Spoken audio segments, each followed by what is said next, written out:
Show de bola! Boa noite. Boa noite a galera que está em casa. Vamos dar continuidade aí à nossa jornada do direito constitucional. Aula passada aí avançamos bastante, né? Trabalhamos bastante conteúdo, né? O feedback pessoal aqui do presencial já que já está fazendo questão, já viu que é daquele jeito, aquele é o caminho. Então é do jeitinho que eu falar, velho. Do jeito que eu falar para vocês aqui, pode ter certeza, cara, vai estar na prova lá desse jeitinho lá, não tem por onde fugir. Por isso que o teu foco tem que ser em estudar, né? Acho que um dos maiores desafios do concurseiro é colocar em prática aquilo que aprende. Se a gente consegue colocar em prática tudo aquilo que a gente aprende, a gente tem resultado. Se não coloca em prática, fica só teoria. E teoria só é morta. Teoria só tem vida quando é colocada em prática. Eu vejo as pessoas às vezes reclamando, não sei o que eu faço, sabe? Você não está com preguiça de fazer. Né? A maioria das pessoas sabe o que deve fazer, mas elas não conseguem fazer. E aí não faz, principalmente estudo, cara. O cara não estuda porque, você tem que sentar a bunda e estudar.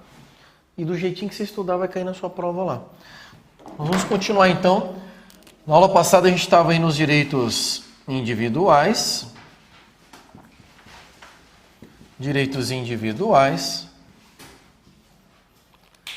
E falávamos do direito à propriedade, não era isso? Propriedade. Opa, não. Deixa eu ver se está funcionando. Propriedade. Na aula passada a gente começou falando do direito à propriedade. Falamos aqui da função social da propriedade. Falamos da requisição administrativa como limitadores do direito de propriedade. E aí ficou faltando o limitador por excelência, que é a desapropriação, né? Ficou faltando aí a gente trabalhar a desapropriação. Caiu uma vez em prova a seguinte questão. No Brasil é possível perder a propriedade, certo ou errado? Certo ou errado? Certo, e o nome disso é desapropriação. Então, desapropriação é literalmente a perda da propriedade. Tá? O cara tem, por alguma razão, ele vivenciou ali, preencheu os requisitos constitucionais, ele perdeu a propriedade. Nós vamos ver 3 hipóteses de perda de propriedade que podem cair na sua prova. Tá? A primeira hipótese de desapropriação é a chamada desapropriação prevista aí no inciso 24, pela necessidade, utilidade pública e interesse social. Então, eu costumo dizer que a desapropriação pelo interesse social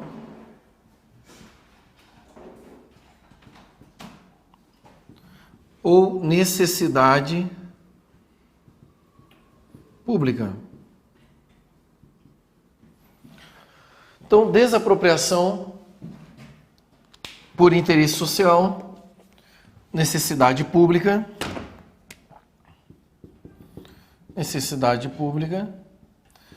que é exatamente a desapropriação que aparece aí no texto constitucional, no artigo 5º, no inciso 24.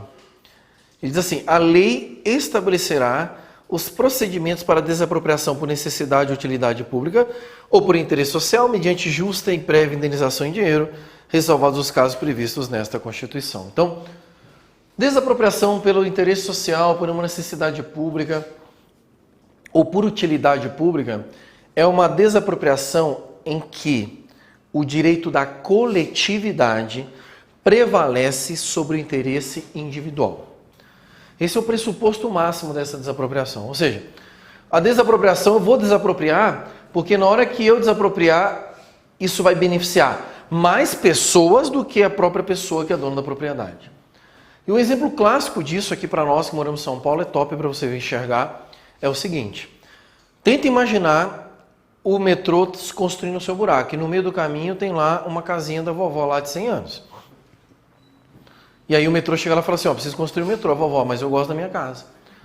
Então, o interesse público vai prevalecer sobre o interesse individual. E aí, aquela propriedade vai ser desapropriada para beneficiar mais pessoas. Tudo bem? Veja, a desapropriação por necessidade, utilidade pública ou por interesse social, ela não é uma desapropriação punitiva. Eu não estou punindo a pessoa por nada. É simplesmente a circunstância fez com que naquele momento, aquela propriedade, ela tivesse um efeito. Desapropriar ela beneficiaria mais pessoas do que manter aquela propriedade guardada. Entenderam a ideia? Pronto. Se eu não estou punindo, mas eu estou tirando a propriedade do indivíduo, primeira pergunta de prova, gera direito à indenização? Sim ou não? Sim. Sim, é indenizada. A Constituição fala aí claramente, ela é indenizada. E ela é indenizada, segundo a Constituição, de forma prévia e justa. Prévia e justa. O que é indenização prévia e justa? Prévia é antes, né? Então você indeniza antes para a vovó ter um lugar para onde ela vai mudar. E justa, porque tem que ser no valor venal do imóvel. Eu não posso aproveitar que eu sou Estado e eu tenho supremacia sobre o interesse individual para chegar e falar assim, ó, me dá essa propriedade aqui, toma 5 balinhas 7 belo. Tudo bem que essa é a balinha mais gostosa do planeta Terra, mas, tipo, a propriedade vale mais do que 5 balinhas 7 belo. Então, quando ele fala desapropriação justa, é realmente o valor venal do imóvel. Qual que é o valor comercial dele? Tudo bem? E o mais importante, eu te passo a palavra. Prévia, justa e a indenização aqui será paga em dinheiro. Guardem isso aqui, porque é aqui que a questão da prova vai bater. A indenização será paga em dinheiro. Beleza? Oi? Eu sempre confundo com precatório. Então, não é precatório aqui, né? Aqui é a indenização paga em dinheiro. Fala, querido. Professor, você falou que eu me perdi um pouco. Se a pessoa não, se a senhorinha não quisesse... Se a senhorinha não quiser, aí você vai para uma batalha judicial. Você tem o interesse do Estado. Tenta imaginar um caso concreto. A vovó fala assim, não vou sair daqui. A prefeitura fala, não, mas a gente vai te indenizar, vovó. Ela fala assim, mas eu não vou sair daqui. Aí ela tem que entrar com uma ação contra a desapropriação.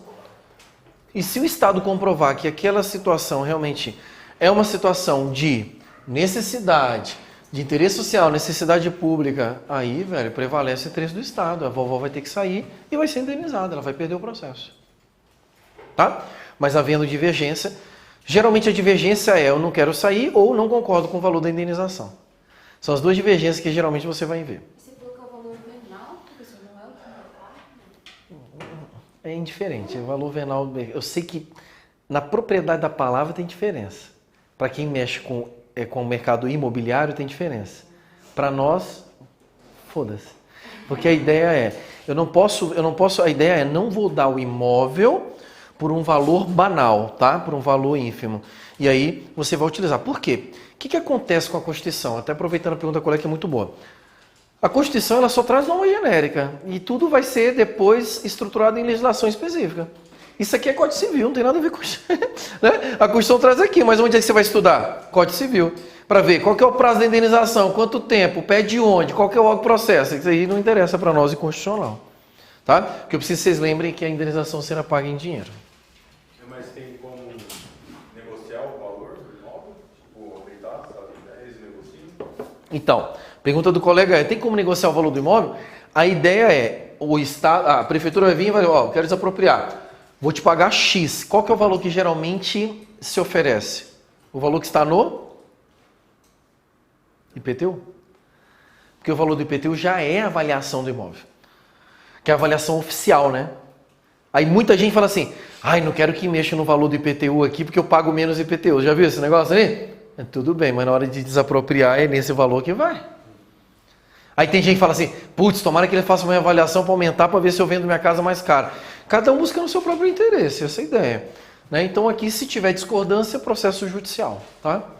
Seria essa a ideia. O princípio que rege isso, que nós vamos trabalhar em administração pública, é supremacia do interesse público. E a administração pública é regida por esse princípio.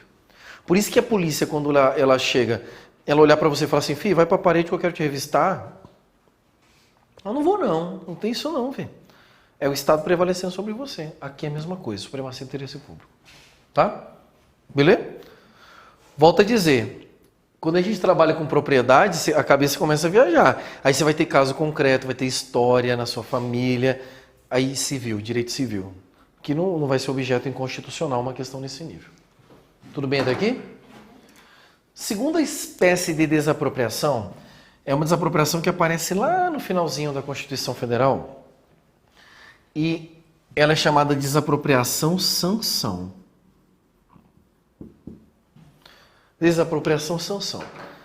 Ela é uma desapropriação punição. Essa aqui, o cara perde a propriedade porque ele não cuidou da propriedade. Tá? Lembra quando a gente falou que tinha que atender a função social? Pois é.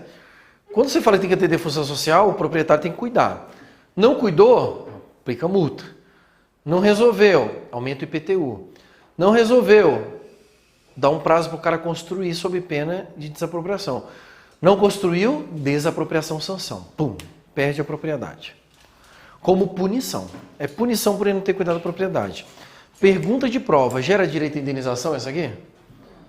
Gera. Olha que questão top de prova. Cara, gera. Todo mundo cai nessa questão aqui. E por que todo mundo cai? O cara pensa, pô, mas estou punindo.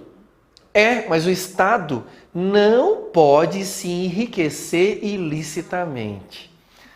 Então, se o Estado está pegando a tua propriedade, por mais que você mereça, ele vai ter que indenizar. Só que aqui, atenção, porque aqui é onde vem as questões de prova. Então, essa aqui é indenizada? Sim, é indenizada.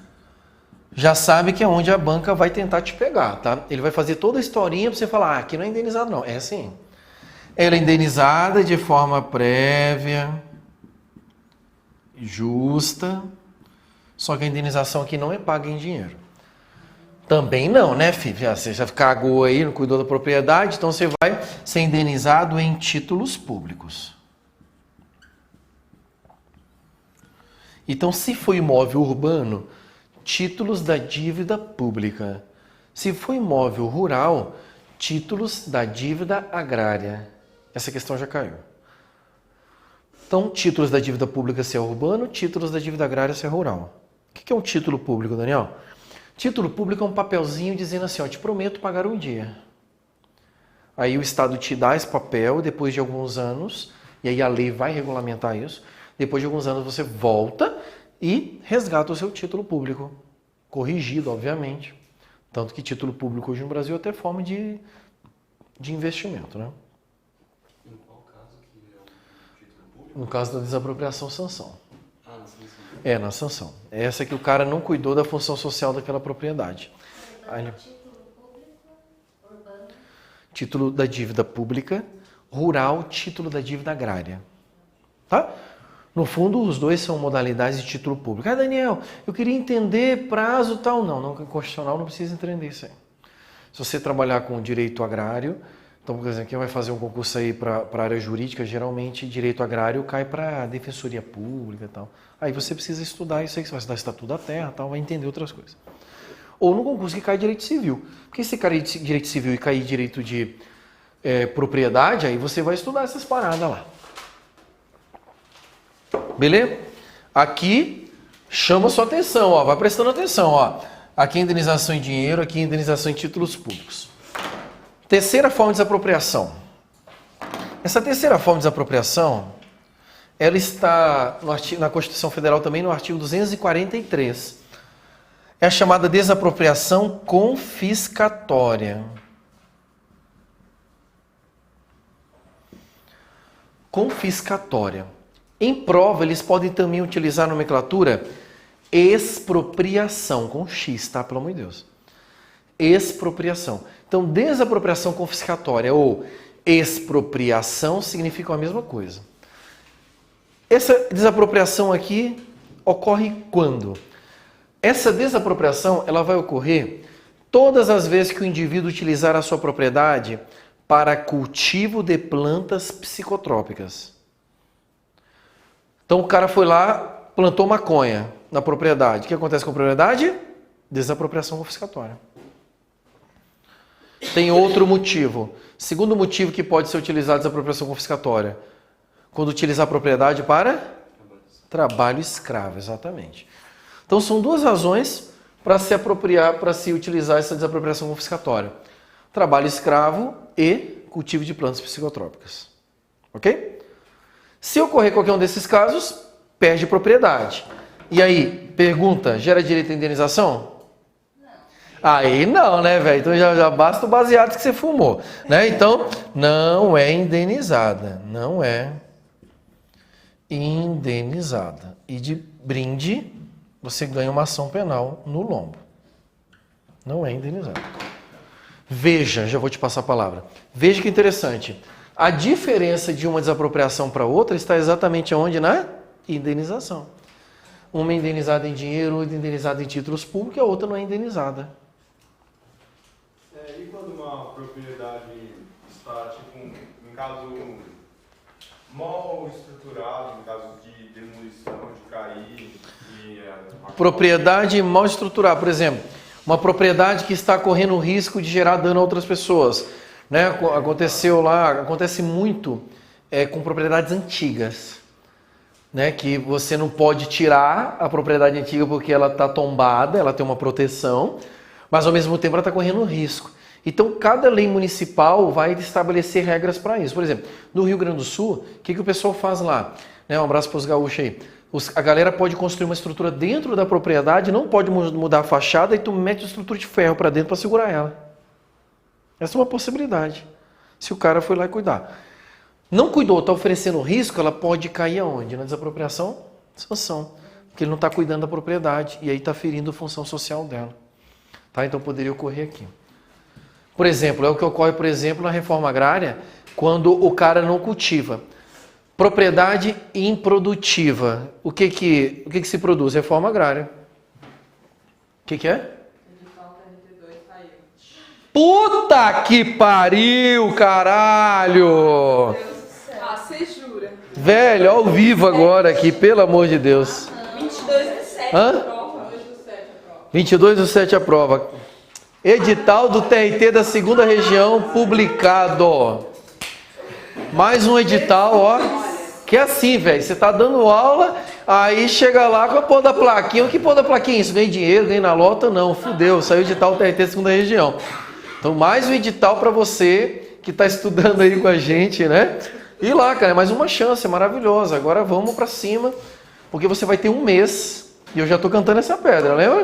Tô cantando a pedra, vai sair. Você vai ter um mês para estudar de um para o outro. Acabou. É um mês. Acabou um, saiu segunda-feira, não tem choro nem vela. Segunda-feira, ó. Se precisar, sim, mas talvez... Vamos ver, agora eu vou pensar. Depois a gente vai pensar o curso aí. A minha filosofia é vivo agora, porque o agora é onde eu tenho controle. O amanhã eu não tenho controle, então a gente pensa agora aqui. E agora, essa questão vai cair na sua prova, TRT 2 e do 15. No 2, no 15, no 1. Vai fazer 3 provas, meu amigo, você não cai. Vai vir tudo. Nossa. Pernambuco agora, para a galera que vai fazer Pernambuco no domingo. Né, a gente tem aluna aqui, a Juliana que está lá em Pernambuco, vai viajar amanhã, já vai para lá também fazer prova. Então, assim, é isso, velho. Vida do concurseiro de tribunal é isso, ó. Sai garimpando e vamos para cima. E vai ter o de Goiás. Goiás, cara, é muito edital. Não chora, tá? Tá chorando ali? Não, né? Ah, tá tirando espinha, né? Ah, tá. Deixa eu tirar a espinha que é melhor do que chorar. Vamos lá, então. Galera, beleza aqui essas 3 hipóteses? Para a prova de constitucional, guardem isso, cara. Guardem isso aqui, ó. Pá. Se você tiver aula de civil, ou um concurso que tiver civil, e aí você for estudar isso mais a fundo, você vai estudar mais a fundo em direito civil, não em constitucional. Como que pode ser chamado? Expropriação. Expropriação, que é com X, tá? Expropriação. Eu sempre falo que é com X porque quando eu saio andando e vendo os cadernos, eu vejo cada coisa que dá medo.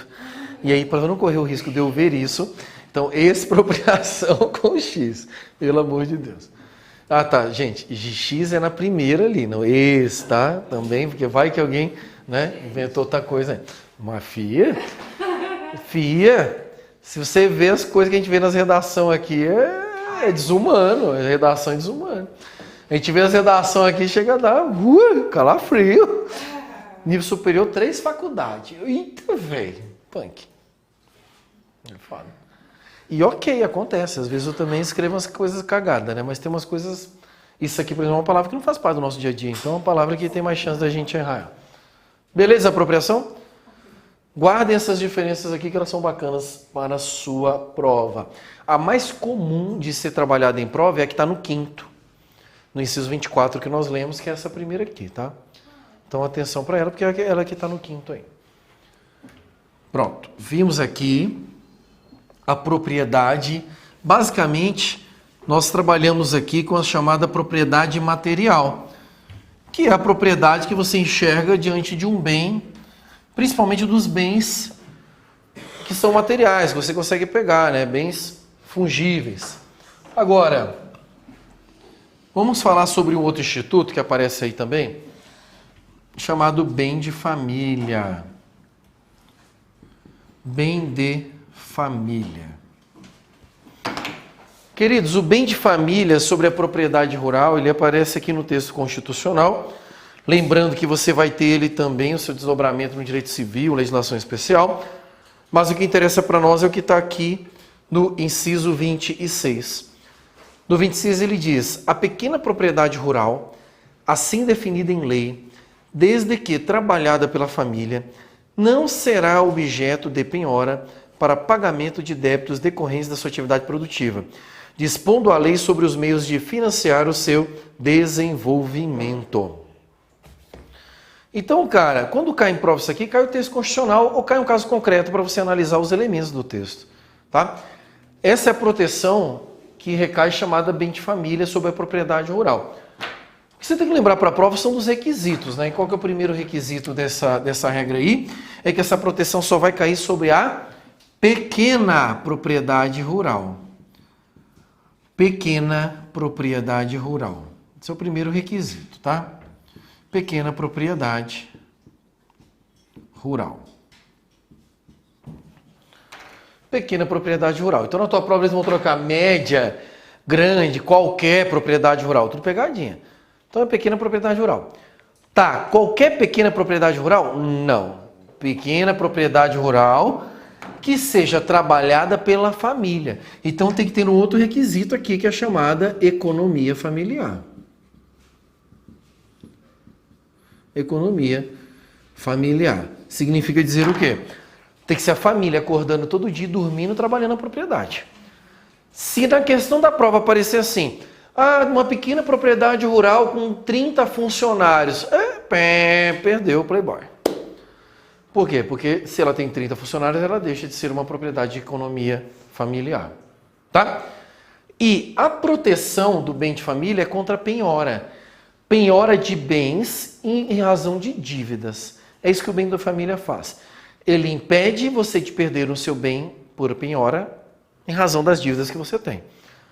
Só que aqui, ele só vai proteger para os bens oriundos da atividade produtiva. Então, se o cara foi lá e comprou uma moto e está endividado, a propriedade não fica resguardada. Mas se ele comprou um trator para atividade produtiva, aí a propriedade fica resguardada. Então, tem que fazer essa conexão. Porque, por exemplo, você pega uma questão da FCC, ele pode muito bem contar a historinha para você lá, fulano de tal tinha uma pequena propriedade rural, barará, e vai trazendo um elemento, depois vai pedir para você julgar as assertivas. É um tipo de questão muito comum aí nas provas. Beleza isso aqui? Matamos esse ponto, chegamos na chamada propriedade imaterial, que a Constituição também trabalha, na propriedade imaterial. O que é propriedade imaterial? Propriedade imaterial é propriedade de ideia, né? Então vão aparecer dois dispositivos aqui que consagram a propriedade imaterial. Primeiro nós vamos falar sobre a propriedade imaterial, chamada de propriedade autoral. E a segunda, a propriedade industrial. Propriedade autoral e propriedade industrial. Olha só que interessante isso aqui, meus queridos. Pegando o inciso 27.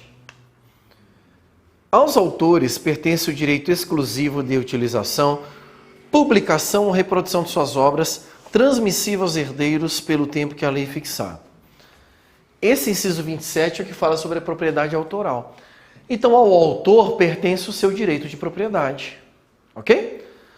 Veja, quando a Constituição diz que a propriedade da ideia do autor é dele e ele pode passar para os seus herdeiros, O que ele trouxe aqui como característica implícita da propriedade autoral? Se eu posso passar aos herdeiros, significa então que ela é minha até eu morrer. Concorda comigo? Se ela é minha até morrer, significa então que ela é? Isso mesmo, vitalícia. Então em prova eles vão trocar lá. Falar assim, a propriedade autoral, a propriedade do autor é vitalícia. Mas quando o autor morre, passa a propriedade autoral para os herdeiros, mas para os herdeiros ela não será vitalícia. Para os herdeiros ela será durante o tempo que a lei fixar. Aí a lei vai trazer quanto tempo vai ser isso. Então, às vezes cai em prova, a propriedade do autor é vitalícia para o autor e para os herdeiros. Não. É vitalícia para o autor e para os herdeiros ela será temporária. Ok? Vitalícia para o autor e temporária para os herdeiros. Por que esse dispositivo 27 é bom? Porque eles agora adoram confundir com o 29. O inciso 29 fala de propriedade industrial. E ele diz assim, a lei assegurará aos autores de inventos industriais privilégio temporário para sua utilização, bem como proteção às criações industriais, à propriedade das marcas, aos nomes de empresas e outros signos distintivos, tendo em vista o interesse social e o desenvolvimento tecnológico e econômico do país. Então, propriedade industrial para o autor, ele já é temporário. Então, essa diferença aqui é muito cobrada em prova. Cuidado. O autor na propriedade autoral tem um privilégio vitalício. E para os herdeiros dele será temporário. Para quem tem a ideia industrial, a propriedade será temporária, já para o próprio titular da ideia. Então, em prova, eles adoram trocar isso aqui, confundindo o 27 com o 29. São incisos que caem, geralmente, a literalidade da Constituição. E só para não pular desnecessariamente, vamos ver o inciso 28. O 28 é um inciso que também só cai, ele é cobrado literalmente no texto constitucional. São assegurados nos termos da lei a proteção às participações individuais em obras coletivas e a reprodução da imagem e voz humanas, inclusive nas atividades desportivas. Então, tipo, já viram aquela câmera no jogo de futebol que sai passando assim no estádio, assim? Se passar no estádio, alguém tem direito ali a requerer o direito de imagem, tipo, só pode filmar minha cara se eu autorizar, se ele passar assim, Sim. Não, porque está na coletividade. Mas se você está lá se agarrando com o teu namorado, e aí a câmera pega, filme e o Galvão Bueno fala assim, bem amigos da Rede Globo, olha que casal romântico, e você está lá com o teu amante, e teu marido em casa assistindo e fala, que porra é essa? Gera direito de indenização?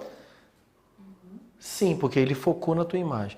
Focou na imagem é o que ele coloca aqui, direito à proteção da sua imagem, ainda que em atividades desportivas ou atividades coletivas.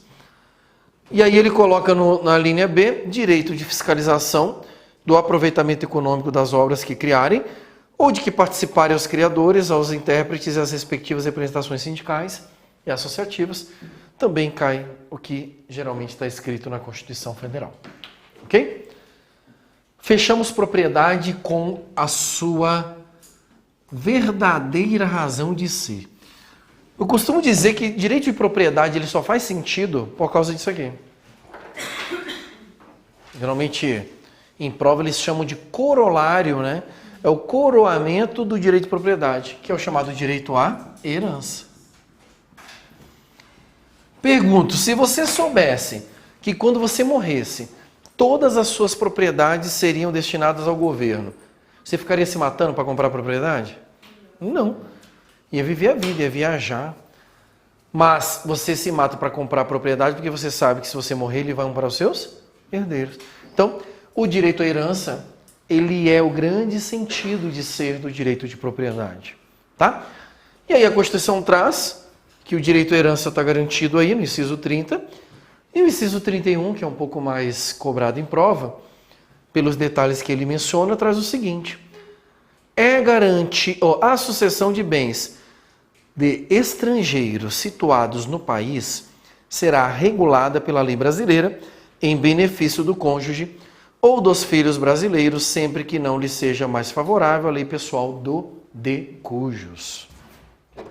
Então, o que nós temos aqui? Primeiro termo que as pessoas geralmente se embananam na hora da prova é o de cujos, né? De cujos significa o quê? O morto, né? Então, de cujos é o morto. O que ele está falando aqui?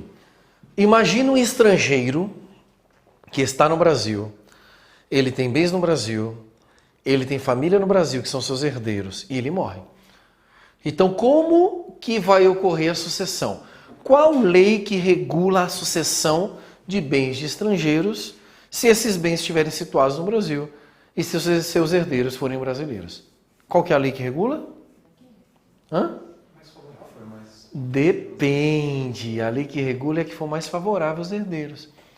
Então, vai depender da que for mais favorável. Pode ser a lei daqui ou a lei do país do de cujos. Ok? Tudo bem? Tudo vai depender do que for mais favorável aos herdeiros. Cuidado que em prova eles adoram dizer a que for mais favorável ao de cujos. Tem nada mais favorável ao de cujos. Ele decujou-se, acabou-se. The house is down, não tem favorável para ele. Então é o que for mais favorável aos herdeiros. Certa vez veio assim em prova. Olha a questão que vem em prova. Imagina, eu estou lá bem feliz fazendo a prova, aparece assim. É possível a aplicação de lei estrangeira no Brasil, certo ou errado? Certo ou errado? Tu todo felizão lá fazendo prova. Que porra, vamos tirar isso aqui? Daqui. É possível, exatamente aqui. Se a lei estrangeira for mais favorável aos herdeiros, aplica-se ela na sucessão de bens estrangeiros. Tá? Questãozinha bacana, que para você fazer essa associação é ralado. Na hora da prova, você lembrar que tinha... são muita gente que faz. Não. Beleza? Dúvidas? Matamos propriedade, pouco cobrado em prova. Do artigo 5º é o que é menos cobrado. Tá? Agora a gente vai para aquilo que é o mais cobrado.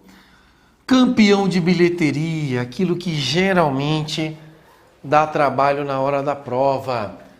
Direito à segurança. Direito à segurança. Primeira coisa que precisamos saber sobre o direito à segurança é o que significa essa segurança que está prevista aqui no artigo 5º. Segurança aqui não tem muito a ver com polícia, com arame farpado, não. Segurança aqui é a chamada segurança jurídica. É uma segurança das relações sociais. Uma segurança que permite aos indivíduos se relacionar de forma tranquila, em paz, segura. Tá? Isso é o que chamamos de segurança jurídica. Então são normas de segurança jurídica que vão trazer paz social, paz nas relações entre as pessoas. São aqui que nós vamos encontrar as verdadeiras garantias constitucionais. Então, basicamente, as normas de segurança jurídica são garantias constitucionais. Tudo bem até aqui? A maior parte do artigo 5º, ele está relacionado ao direito à segurança. Então, é onde nós vamos passar a maior parte do tempo agora. Provavelmente, falar de direito à segurança a gente só termine na próxima aula. Tá? Então, é muito conteúdo de verdade. Vamos lá? Primeiro dispositivo de segurança jurídica que eu quero compartilhar com vocês é o número 1 de prova. De tudo que você vai estudar no artigo 5º, sem dúvida, esse aqui é o mais cobrado em todas as provas de concurso público. Seja nível médio, seja nível superior, não importa. Esse tema aqui é fundamental. Chamada inviolabilidade domiciliar. Inviolabilidade domiciliar. É o que você tem mais cobrado em prova, sem dúvida nenhuma, né? Inviolabilidade domiciliar. Então, o que nós temos aí no artigo 5º, inciso 11? A casa é asilo inviolável do indivíduo. Ninguém nela podendo penetrar sem consentimento do morador, salvo em caso de flagrante delito ou desastre, ou para prestar socorro durante o dia por determinação judicial. Inviolabilidade domiciliar. Aqui, queridos, a Constituição traz uma garantia dizendo que a casa é um asilo inviolável. Essa garantia significa o quê? Ninguém pode entrar na casa de outra pessoa sem ser convidado. Essa é a regra. Tá? Ninguém pode entrar na casa de outra pessoa sem ser convidado. Esta é a regra de segurança. Salvo em 4 situações. Então, inviolabilidade domiciliar possui 4 exceções, que é onde a banca vai te perguntar em prova. Quais são essas exceções? Flagrante delito. Flagrante delito. Polícia está correndo atrás do bandido.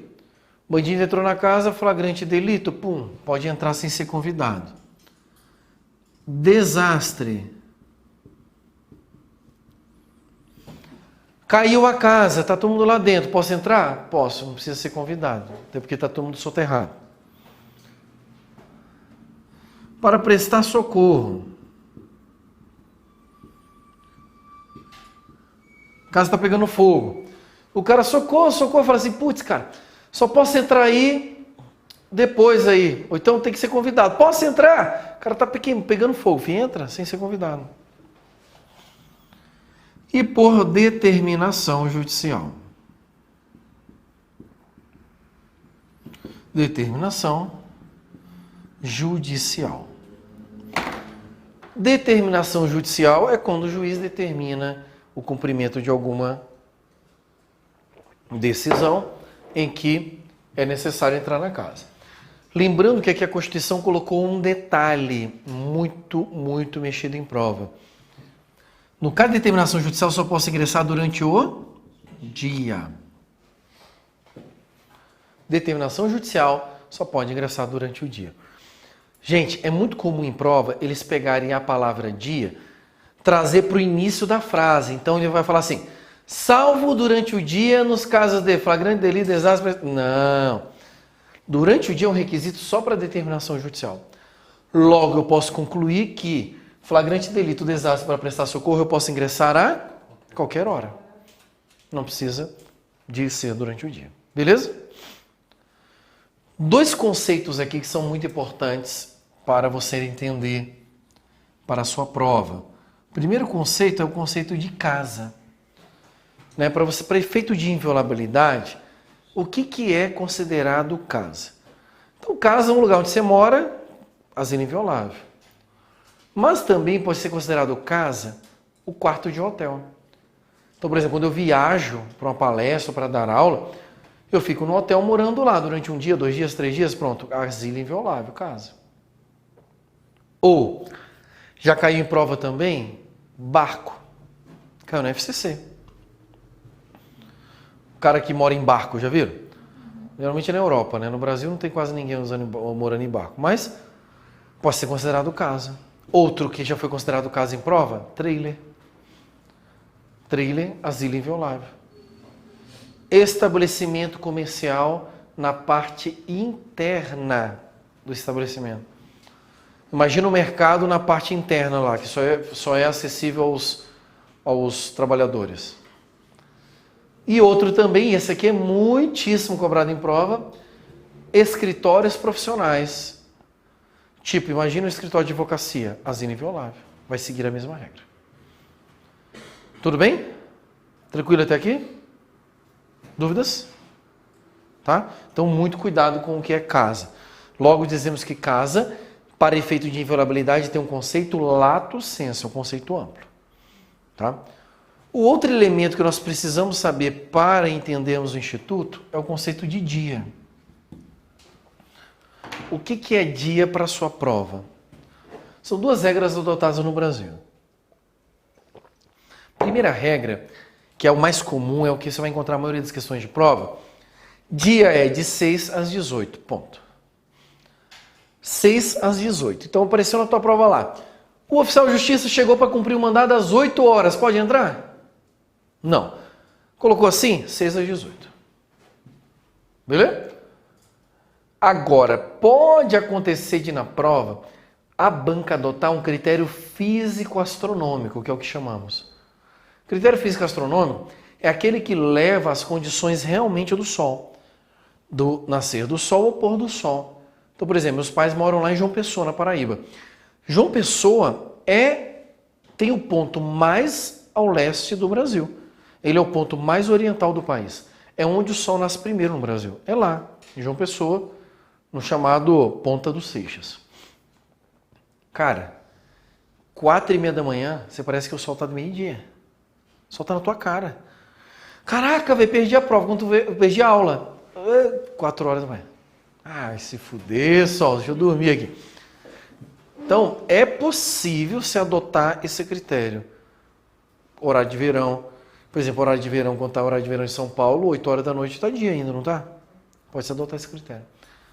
Tá, Daniel, para a prova, como é que eu respondo? A maioria das questões vão trabalhar com a regra 6 às 18. Para ele trabalhar com o critério físico-astronômico, ele tem que dizer para você de alguma forma que é isso que você precisa pensar. Então, ele pode colocar segundo critério físico-astronômico. Ou o critério é 6 às 18, mas, dependendo da circunstância, poderá adotar do amanhecer ao anoitecer. Ok. Entendeu? Mas geralmente as questões de prova vão vir sobre as 6 às 18. Beleza? Tranquilinho até aqui? Pode cair texto constitucional ou pode cair um caso concreto. Aí você tem que saber lidar com a Constituição. Valeu? Esse é um dos mais cobrados, tá? Cuidado. O segundo aqui que disputa com esse primeiro o status de mais cobrado é a chamada inviolabilidade das comunicações. Inviolabilidade das comunicações. Então, quando você estiver estudando, você vai encontrar muita questão sobre isso aqui. Tá? Né? Encontrou hoje? Exatamente. Inviolabilidade das comunicações. Artigo 5º, inciso 12. Esse aqui, velho, é topíssimo. E eu peço que você tenha muita atenção, porque nós vamos aprofundar ele aqui bem. Hein? Inciso 12 diz assim: é inviolável o sigilo da correspondência, das comunicações telegráficas, de dados e das comunicações telefônicas, salvo no último caso por ordem judicial, nas hipóteses e na forma que a lei estabelecer, para fins de investigação criminal ou instrução processual penal. Todo mundo que leu comigo e acompanhou percebeu que a Constituição trouxe aí 4 formas de comunicação, não é verdade? Quais são essas formas de comunicação? Primeiro, a comunicação telegráfica. É possível que alguns de vocês aí nem sabem que porra é essa aqui, né? Comunicação telegráfica. Você sabe, Pâmela? Você já viu um telégrafo, Pâmela? Duvido, Pâmela. Telegráfica. Tem outra coisa aqui que a Pâmela também eu acho que nunca viu na vida. Comunicação telefônica. Ah, não, professor, isso daí eu acompanhei um pouquinho, né? Acompanhou um pouquinho, né? Comunicação telefônica. Depois ele fala em comunicação por meio de correspondência. Pâmela, eu não sei nem se você já escreveu carta alguma vez na vida. Ah, já. Duvido, Pâmela. Correspondência. O pessoal mais antigão vai lembrar aí que namorávamos por carta antigamente. Imagina que bonito que era, né? Você mandava a carta, depois de 30 dias ela chegava e você ficava ansioso lá esperando lá a carta do amor. Olha que foda. Agora é tudo WhatsApp. Agora é tudo WhatsApp e se demorar 3 segundos, visualizou, deu os pauzinhos, ficou azul, velho, já tô puto, já acabou, já tá com outro. Olha que merda, né? A geração imediatista que a gente vive. E aí a gente chega na comunicação moderna, que é a comunicação mais usual hoje, que é a comunicação por meio de dados.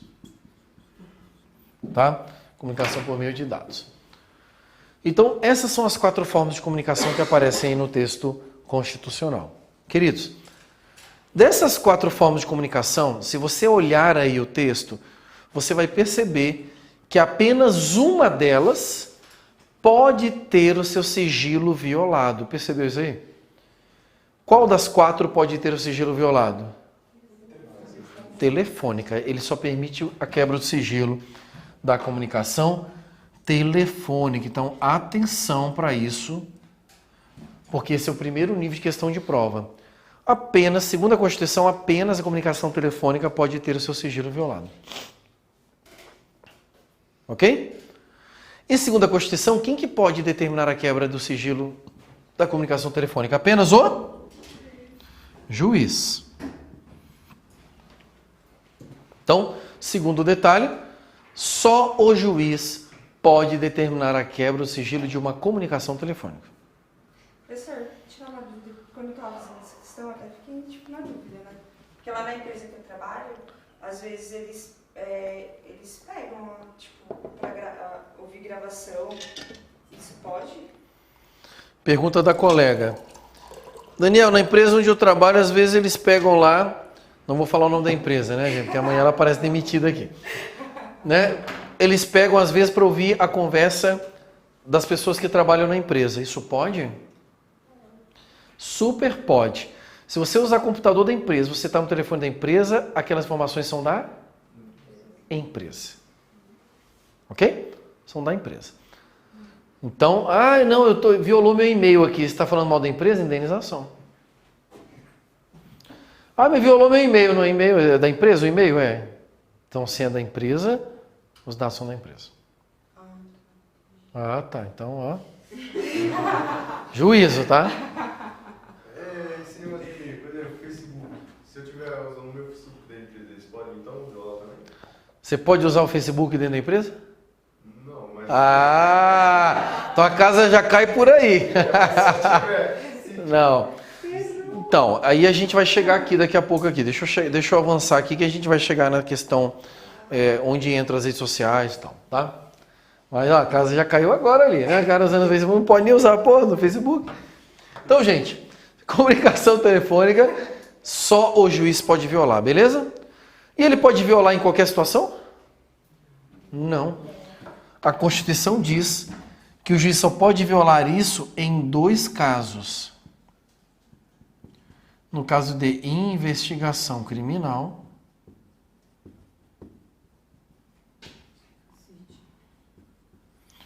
ou no caso de instrução processual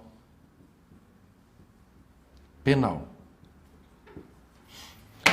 Ou seja, só pode quebrar sigilo de comunicação telefônica se tiver uma situação de crime.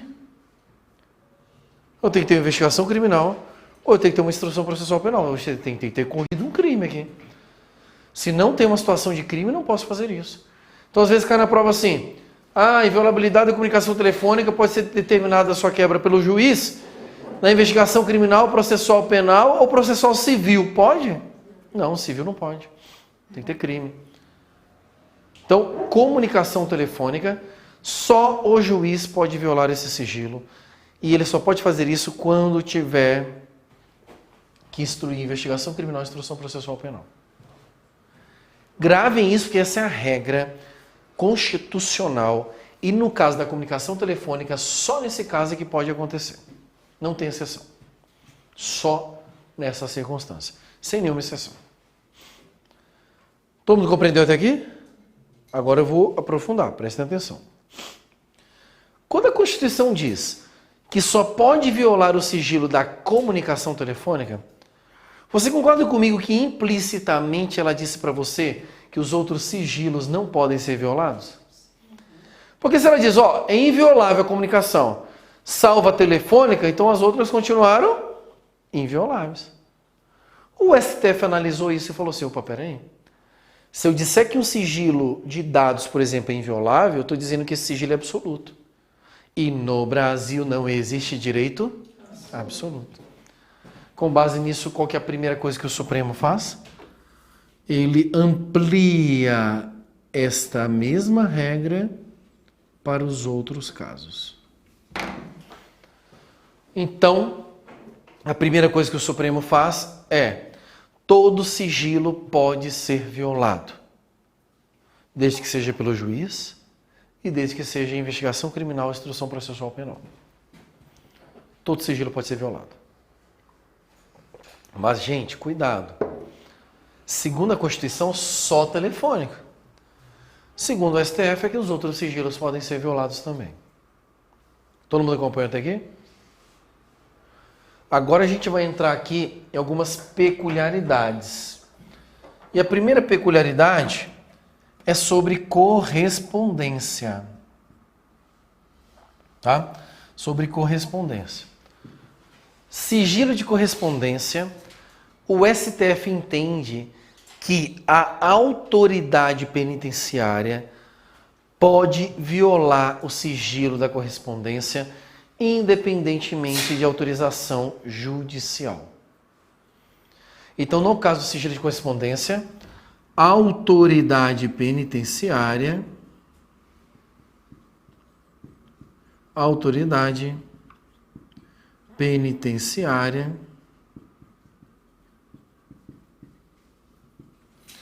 pode violar o sigilo da correspondência sem necessidade de autorização judicial. Por que isso? Porque percebeu-se que os presos estavam se utilizando da correspondência para a prática de ilícito penal. E aí ele falava, mas tem sigilo, não pode ler minha correspondência.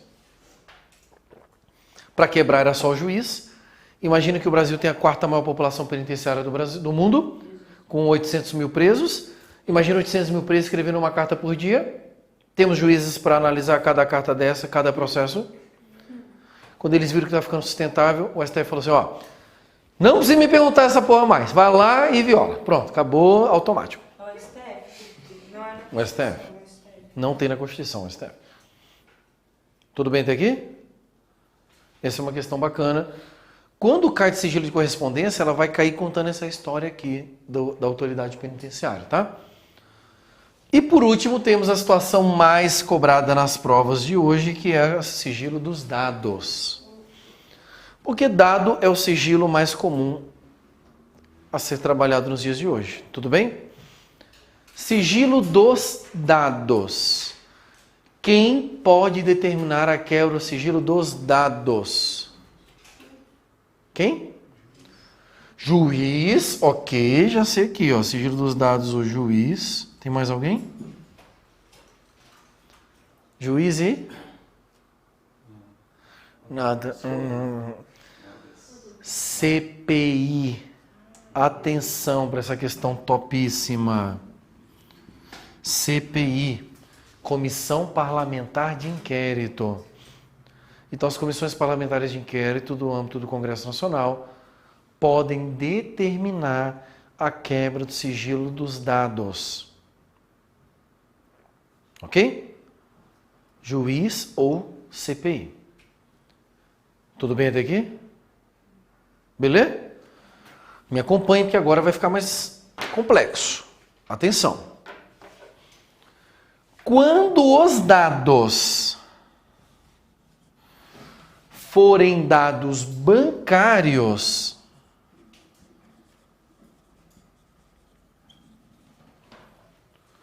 além do juiz e da CPI, quem mais pode violar o sigilo? Exatamente, o fisco. Então, quando os dados são bancários, você tem juiz, CPI e o fisco. Fisco pode vir na tua prova como autoridade fazendária, fiscal tributário, autoridade da Receita. É simples de você imaginar. Até agora, até essa semana que vem agora, acaba a declaração de imposto de renda. Espero que vocês tenham feito. Né? Daniel, sou quebrado, sou concurseiro, tem declaração de imposto de renda não. Se eu aparecer lá, o leão fala assim, ô meu Deus, tadinho, né? Meu sonho é declarar, né? Você não tá entendendo. Exato. Então vamos lá. Aí, ano que vem, vai declarar, você vai lá, vai declarar imposto de renda, porque ano que vem você já vai estar tal. Aí ele está olhando lá e falou assim, peraí. A Pamela declarou a vida toda aqui uma bicicleta e apostila. A vida toda, e do ano para o outro, ela declara carro, casa, joias. Rapaz, tá muito estranho esse negócio aqui. O que o fiscal da Receita faz? Precisa pedir autorização para o juiz? Não. O fiscal da Receita vai lá e entra na sua conta bancária. Direto. Ele vai na sua conta bancária para ver qual que é a movimentação bancária que você está tendo nesse último ano. E aí ele descobre o quê? Que, na verdade, a Pamela passou no concurso do TRT-15 e por isso a vida dela mudou. Por isso que ela está comprando tudo agora. Amém, Pamela? Amém? Amém. Amém. E aí ele vai falar assim, ela é concurseira, ela passou no concurso, por isso que a vida dela mudou. Aí beleza, acabou, show de bola. Mas o fiscal da Receita pode fazer isso diretamente lá. Tudo bem? Agora vem a questão mais foda e você tem que prestar muita atenção no que eu vou te dizer para você não errar em prova. Presta atenção. Se os dados bancários forem de entes públicos, Nossa, gente. se os dados bancários, só anota, se os dados bancários forem de entes públicos, sabe quem que pode acessar diretamente esses dados bancários? Ministério Público. Agora, aqui você tem que ter muito cuidado com isso aqui. Porque na tua prova ele vai colocar assim, ó. A quebra, o sigilo dos dados pode ser violado pelo juiz, CPI e Ministério Público. Certo ou errado? Errado. Ó, acertei uma. O Ministério Público não pode violar o sigilo dos dados.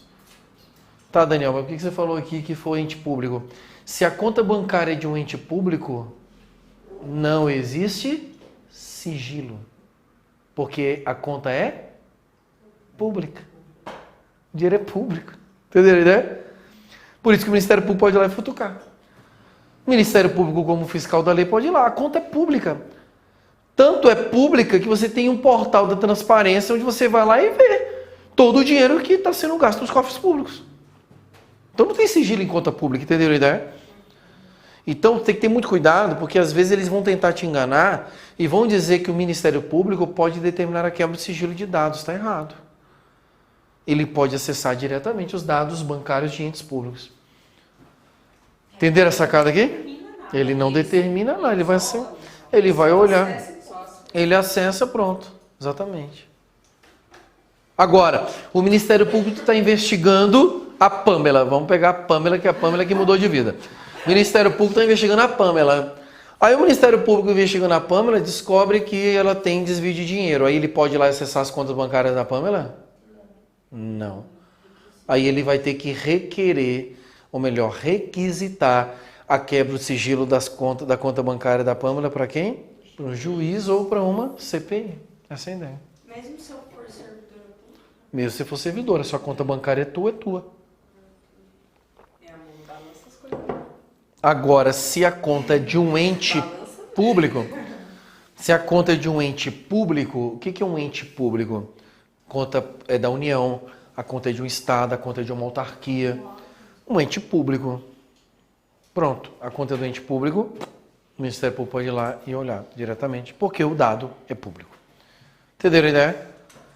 Esse tema é um dos temas que pode mais dar trabalho e diferenciar você na hora da prova. No fim das contas, ele só não, né? Mas ele reafirma, não existe direito absoluto. Porque Não existe direito absoluto, sim. Sim, mas isso aí ele se reafirma ele aqui. fica, tipo, reafirmando É. A princípio, a Constituição veda traz só aqui no telefone, Exatamente. né? Mas depois... Mas aí você tem que ter bastante cuidado, por quê? Porque a sua resposta tem que estar relacionada à pergunta. Então, se ele repete a pergunta, se ele traz uma pergunta trabalhando apenas com a perspectiva do texto da Constituição Federal, então você vai se limitar a lembrar que a comunicação telefônica que pode ser violada só pelo juiz e só a investigação criminal e instrução processual penal. Se ele amplia a questão, se ele brinca com dados ou correspondência, aí você vai trabalhar com essas outras hipóteses aqui. A mais profunda que tem é dados, porque dados, olha a quantidade de detalhes que tem. Por isso você tem que captar bem isso aqui. É aqui que vai vir, aqui vem as questões mais cabulosas. Tá? Agora eu vou dar aquela, né, pra gente arrematar para ver se você entendeu mesmo. Posso lá? Prestem atenção. Certo ou errado? A quebra do sigilo dos dados telefônicos só pode ser determinada pelo juiz. Certo ou errado?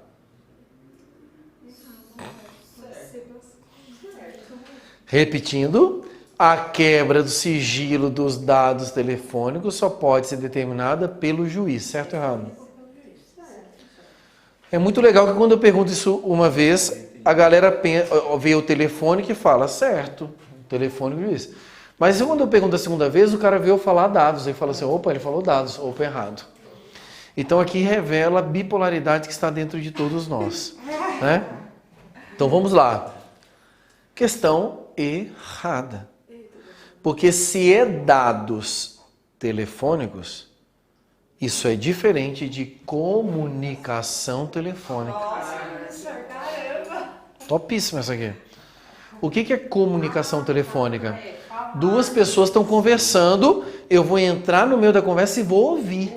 O que eu estou ouvindo? A conversa. Só quem autoriza isso é o juiz. Ponto. Não tem nenhuma exceção, só o juiz. Nossa, que pegadinha, hein? Essa é top. Agora, dados telefônicos é dado. Dado telefônico é mensagem de WhatsApp, é dado telefônico. Mensagem do celular, e-mail, os registros do telefone. Quais números ligaram para ele? Eu quero ver toda a agenda desse telefone. Dados. Aí isso quem pode violar? Juiz ou CPI. Essa questão é de altíssimo nível, prova. Tá? Altíssimo nível. Veja, eu falei para vocês, eu sempre falo isso, vou repetir. Quem está nessa turma está tranquilamente se preparando para o curso de nível médio e nível superior. Eu estou falando para você com tranquilidade, tá? Com convicção.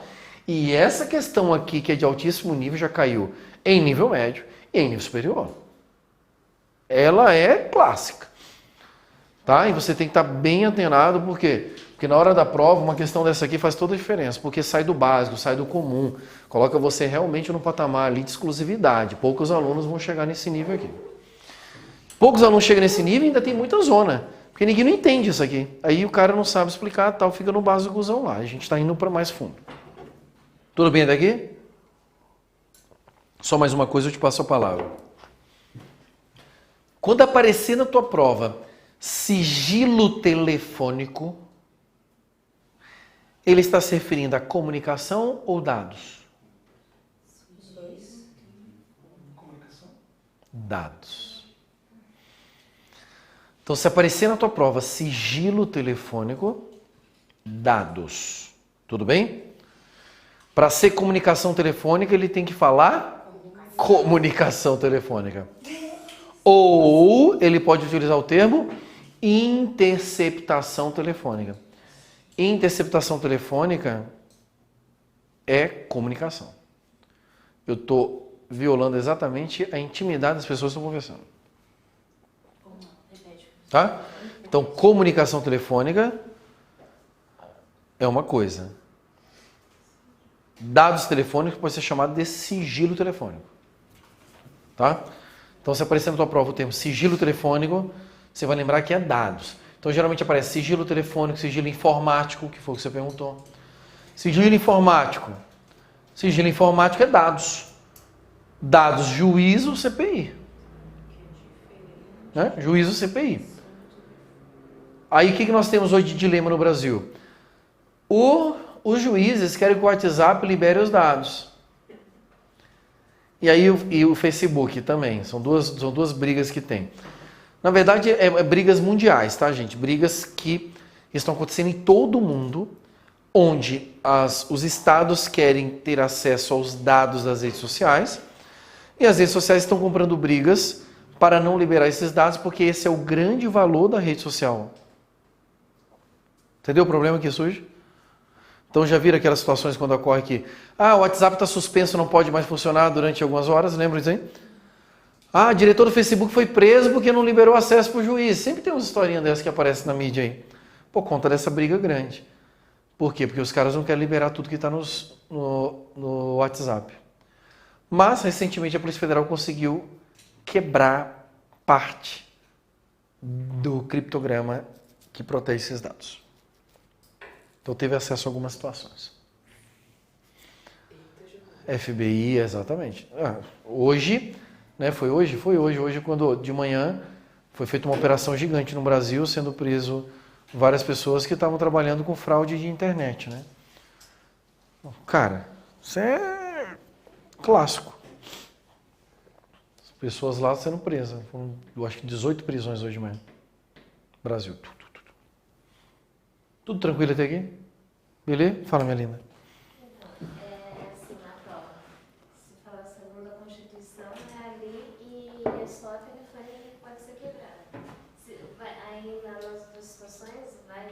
vai estar escrito segundo o STF, aí a gente vai... Ótima pergunta da colega. Ela falou assim, Daniel, na prova, se vier lá segundo a Constituição, eu penso aqui. Se vier segundo o STF, eu penso em tudo, ok? Só que nem sempre a questão da prova vai falar segundo o STF. Mas pode ficar tranquila que ela também não vai fazer algo confuso. Tipo, ela não vai colocar na letra A segundo a Constituição e na letra B segundo o STF duas certas. Você entendeu? Ela não vai fazer isso. Tipo, ai meu Deus, não sei se eu marco segundo a Constituição ou se eu marco segundo o STF. Não, ela não vai fazer isso. Ela vai chegar e ela vai colocar de forma clara. Ela pode até colocar uma assertiva segundo a Constituição, segundo o STF, mas uma vai estar errada. Entendeu? Ela não vai te deixar na dúvida.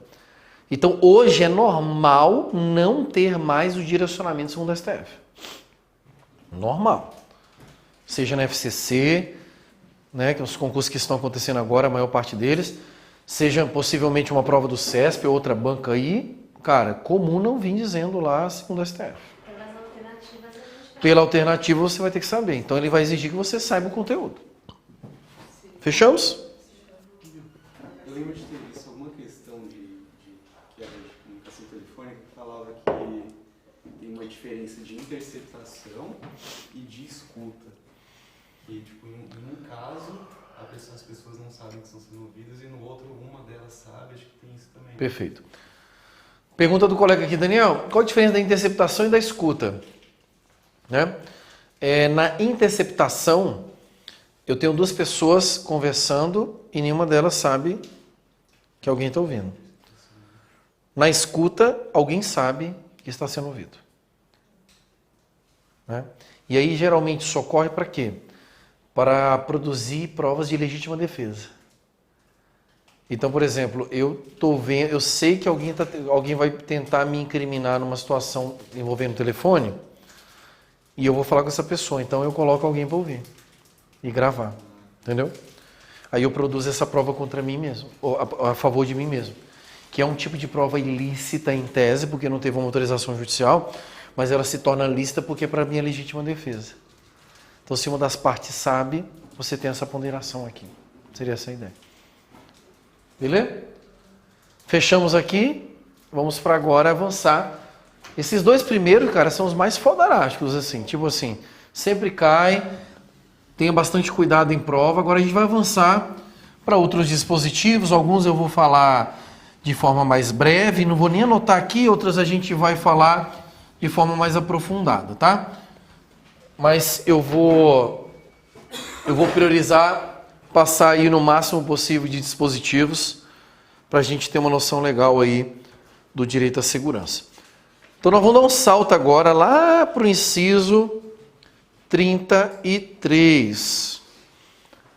Nós vamos lá para frente agora, tá? Inciso 33.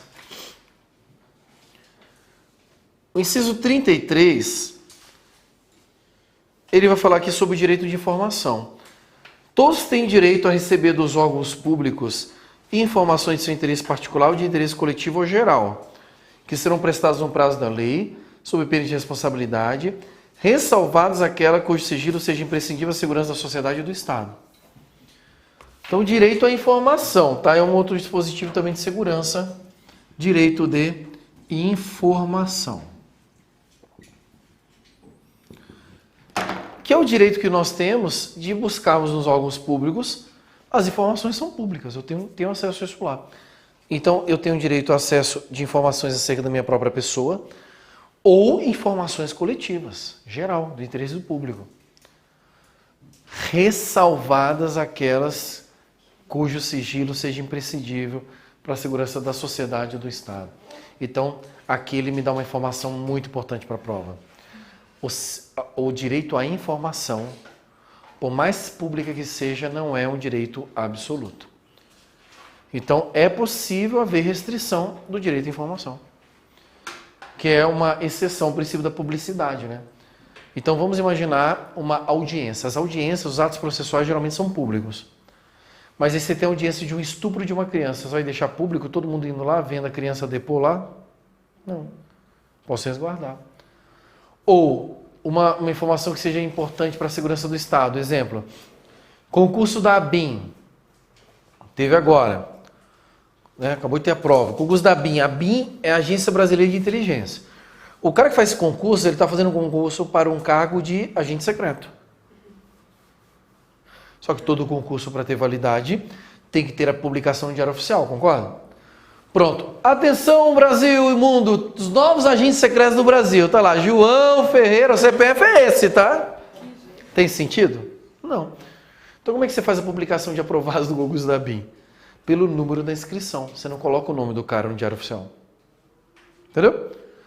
Coloca o número da inscrição. Por quê? Porque nem o cara sabe qual que é o nome da inscrição dele. Você sabe o número de inscrição de vocês no TRT15? Duvido. Nem o cara sabe, ele tá ferrado. Então é tão secreto que nem o cara sabe o que ele passou. Mas é uma forma de minimizar essa questão do risco de exposição. Então, quando tem necessidade, você pode resguardar o sigilo aqui, tá? Também para você ter essa noção de que não é um direito absoluto. Depois nós temos aí, avançando, inciso 34. São a todos assegurados independentemente do pagamento de taxa. Quem tiver com material impresso, sublinhe independentemente do pagamento de taxa, porque é aqui que a banca vai te pegar, né?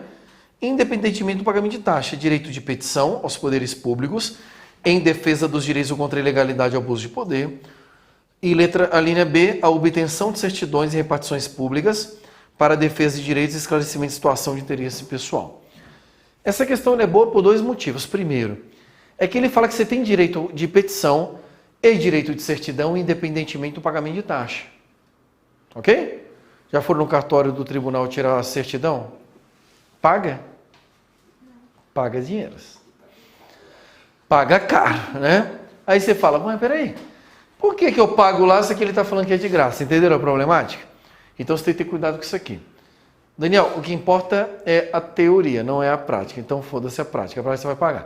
A questão é, se você for necessitado e você não conseguir pagar, o juiz ele pode determinar a expedição dessas certidões sem nenhum custo para você. Essa é a ideia.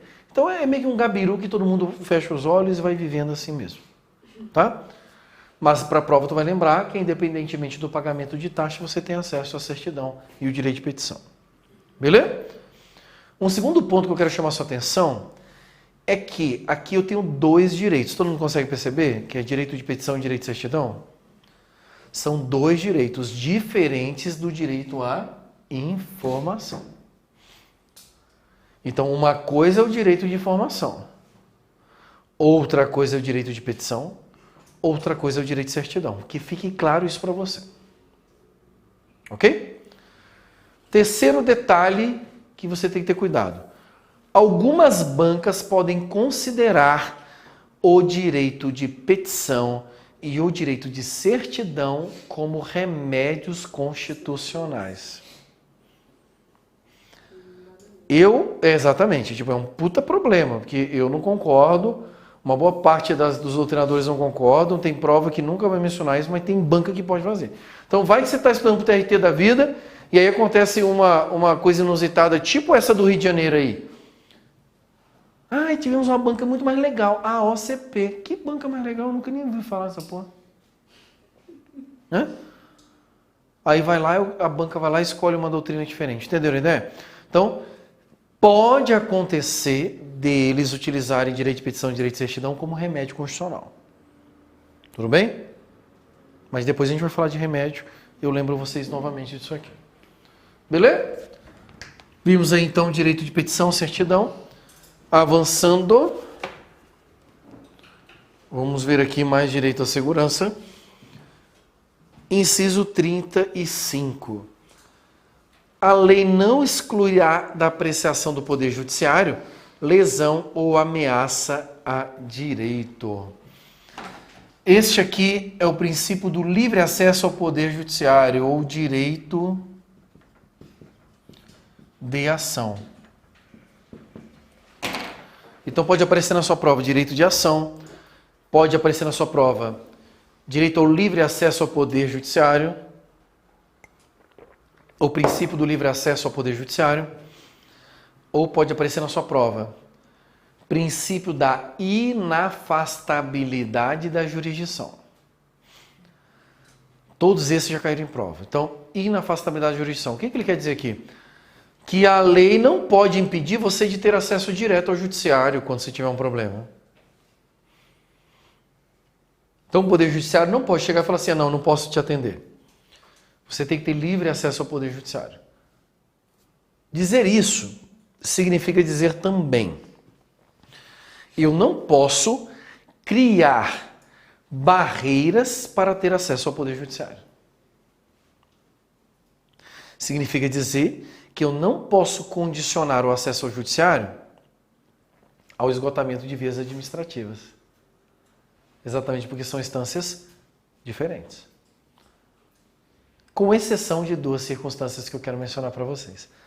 E, obviamente, que se é exceção, é aquilo que a banca está esperando para te dizer na tua prova. Então, exceções. Vou falar de duas que são ótimas. Exceções. Primeiro, habeas data.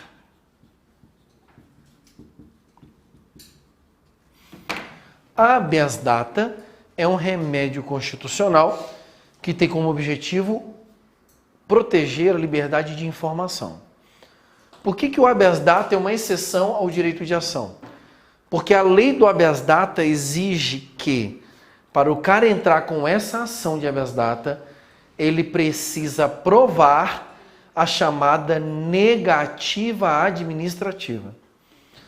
Então significa dizer que o cara, para ele entrar com uma ação judicial, ou para ele reclamar no judiciário sobre o impedimento de acesso à informação, ele primeiro tem que reclamar na esfera administrativa.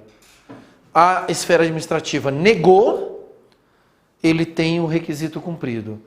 Ou negou ou demorou. Porque se ultrapassar também e ficar demorado, presume-se negada a informação. Aí você tem a negativa, e a negativa pode entrar no judiciário. Tudo bem até aqui? Segunda exceção, essa é ótima, hein? E para vocês é mais ainda porque cai a parte de ordem social no edital do 15, por exemplo. Que é top, hein? Ó. Justiça desportiva.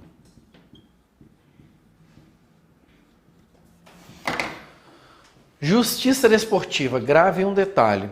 Justiça desportiva não faz parte do Poder Judiciário, apesar do nome. Parece, mas não é. Justiça desportiva é uma instância de natureza administrativa. É extrajudicial. E ela cuida de problemas envolvendo esportes. Então, toda vez que você tem um problema, uma discussão envolvendo esporte, por exemplo, aquilo que ocorre todo o jogo do Corinthians, por exemplo. Né? Sempre tem que ir lá entrar na justiça desportiva para ganhar o jogo. Isso não é judiciário. O que a Constituição fala? Se o problema é da justiça desportiva, se o problema é envolvendo esporte, antes de entrar no judiciário, primeiro você precisa esgotar as vias da justiça desportiva. Eu peço que você tenha o cuidado de diferenciar as duas regras no seguinte sentido. A habeas data não precisa esgotar as vias administrativas. Basta a negativa. Na justiça desportiva, eu tenho que esgotar as vias da justiça desportiva. Então, se eu estou reclamando um problema do jogo do Corinthians, para eu chegar no judiciário e pedir anulação desse jogo, primeiro eu tenho que passar por todas as instâncias da justiça desportiva. Entenderam a ideia? Por isso que são exceções ao direito de ação. Exceções ao princípio do livre acesso ao judiciário. Você tem livre acesso ao judiciário, mas, nesses casos, antes de você chegar no judiciário, você vai ter que passar pela via administrativa. Essa é a ideia. O habeas data ali é no caso, assim, você está requisitando uma informação administrativa e você não conseguiu, e você entra com o habeas data. Exatamente. Cheguei lá no Serasa, pedi informação, falei, eu quero ver se meu nome está sujo. A mulher olha para você e fala assim, não. Você fala assim, não o quê? Eu não vou te mostrar essa informação. Negou administrativamente, pronto, estou habilitado a entrar com habeas data. Mas esse primeiro pedido na administração não é habeas data. Não, o primeiro pedido administrativo é direito de petição. Se é uma instituição pública, né? Se não for instituição pública, é um direito de realmente eu quero saber informação sobre a minha pessoa. Né? Essa informação. Tudo bem até aqui? Beleza? Matamos então mais um direito à segurança ótimo para ser trabalhado em prova aí. Dúvidas? Vamos tomar um cafezinho então, daqui a pouco a gente volta para mais direito constitucional.